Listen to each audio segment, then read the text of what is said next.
SYBIL, advancing Sabah's economic future and really impacting the global economy as well. I mean, this is a kind of a light bulb from here, a red light, you know. Now, talk to us about SYBIL. Why SYBIL? Well, first of all, SYBIL it's about mobilizing a lot of our young industry and business leaders in Sabah to be able to contribute or work alongside the government to be able to build a stronger Sabah future economy together, right? And, you know, as I was sharing previously, when I first came back, we were just all complaining about everything. We were all just talking about, hey, you know, what's wrong with this? Just bashing every bit of system that was not working, right? But I felt, but then later, after 15 years, I've been back 15 years already, a whole group of us in SYBIL who comprised of very capable, established business and industry people who are running successful businesses on the ground, young people who have also a passion for Sabah, decided that, hey, we're not going to be complaining anymore. Right. We're going to be mobilizing and getting together, being able to, as you say, you know, as we talked about, we're looking for people with head, heart, and fist, right? So I'll explain a little bit about that, where we're looking for people who have head knowledge and how do you say, head in the way that they have the technical ability to be able to solve problems, right? Not complain only.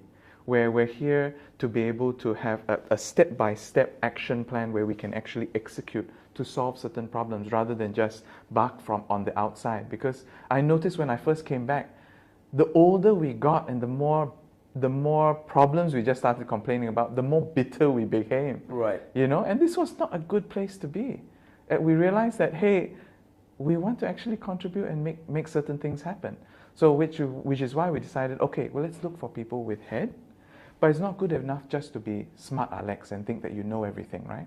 After 15 years of hardship through entrepreneurship, hitting walls, being, you know, we went through a lot of many challenges. It looks wonderful on the outside, but on the inside, right. I'm sure many entrepreneurs and business owners can tell you that it is it is a lot of hard work, right. Blood, sweat, and tears, right? Sure. But what we realized is that, okay, we're looking for people with head who can actually solve problems, but also, it's not good enough just to be a smart aleck, but also to have the heart, to be able to see win-win and to see Sabah grow and to see everybody grow, right?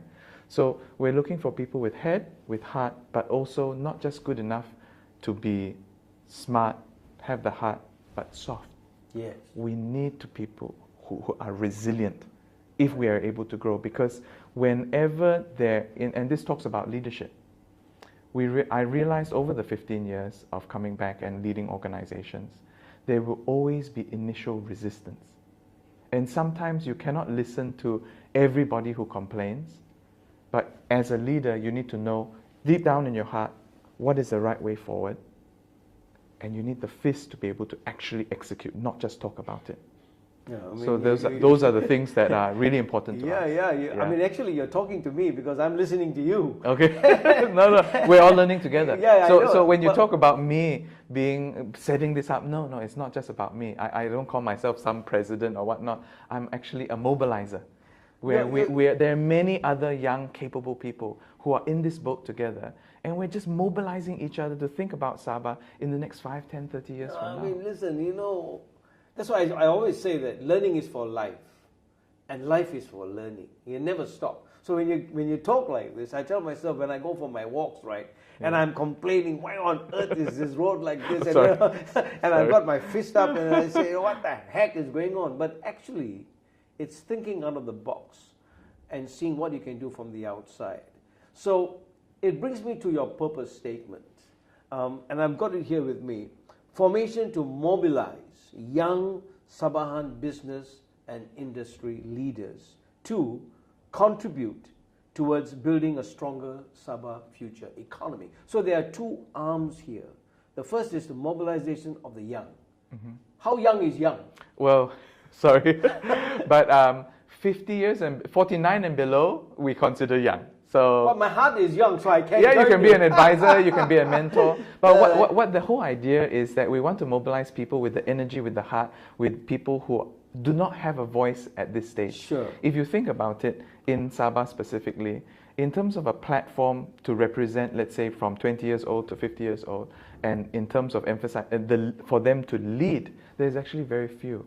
Right. So, which is why I think we're in a critical era now in Sabah, where we're actually very grateful for our current leadership with our YAB Chief Minister, where he's actually very much backing and supporting young people to be able to to be able to contribute. Absolutely. And so, which is why even when we first initially coined the idea of SYBIL, we had an engagement session with SEAC, the Sabah Economic Advisory Council, and usually the Chief Minister never comes to some of these association or certain gatherings, but he was very supportive, and he attended, and he came, and he was very much about a part of it, because I think he sees the future of young people being able to contribute to see Sabah in the next 30 years. Not just think about the next 1 to 2 to 3 years, but these are people, these are stakeholders who actually can implement something. Like when you talk about, I know this is a bit of a sensitive topic, right? Everybody talks about 1963, right? And everybody complains about the past, whether it's leadership who failed us or whatever, right? And everybody's also complaining about the present situation. But nobody's talking about 2063. Nobody's talking about charting a vision of what we want to see as young Sabahans when we grow to 80 years old. Or, for me, I'll be 80 in 2063. To be able to chart a vision about where we want to see Sabah and execute and think about a master plan, right? If China can think about in terms of hundreds of years, Singapore thinks about their future in terms of 50 years, I'm sure we can think about it ourselves in Sabah in 10 to 30 years, right? I mean, you're speaking to the generation that's going into the 21st century, which is already in, which is your generation, the millennial generation. And I'm so very concerned also, and I'm sure you are, when you talk about the young, even from the time of youth. If you look at the demographics of Sabah, we have about 19.3, 19.5% Kadazan Dusuns. We have the Chinese and the Malays about 6%, and then the rest over there. How do you mobilize them? How do you get them interested in this patriotic thing? Because many have left the state and gone abroad. It was a very sad situation when, and this is kind of why we decided to even set up SYBIL, was that there would be young people coming up to me and they said, James, and they hold me by the hand and they say, James, why are you doing all this? You still have a hope for Sabah, or you still have a hope for Malaysia? This is the sentiment of our young people. And I find this very saddening, because if this is the sentiment, of course nobody is going to be building blocks for a greater tomorrow. Right? Yeah, so absolutely. it's really important that we are able to mobilize some of these people who still have a heart to say, hey, I can actually contribute. I can think about how we can improve our various industries. I can think about we can work together to be able to establish processes to be able to build it.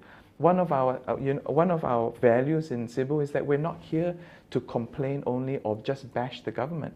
We're here to work alongside the government, because we feel that we're not just expecting some other people to save us. When we first formed, there was this quote, a boy turns into a man when he realizes there's no lifeboat coming to save him. And that's what we realized.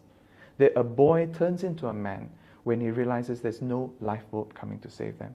Yes. So rather than for us to always think about, hey, some savior is coming to save us. No.